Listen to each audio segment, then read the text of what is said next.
dài con đang con khoai dài cắt cho nó ông lại con tăng một cắt cái trong cái đó đi cắt cái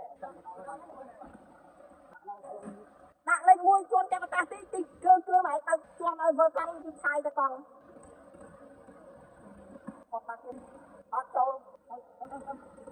đâu tí cho cho ta không có đó ôi được rồi máy ơi lăn được tao mua chơi ai tao lúc chưa khỏi đâu ai rồi ai ta con đó ơi ôi sao tôi mày khơi nhảy con khơi ở thằng ngôn này cho chân thằng ngôn này thôi khơi đó cà tiền từ thôi khơi nó không tới đây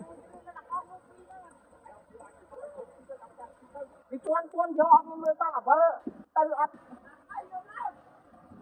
lớn lên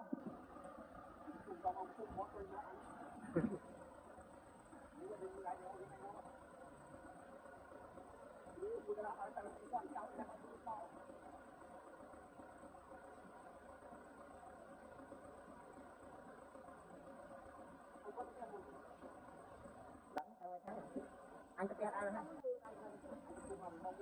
tới nhưng vừa tới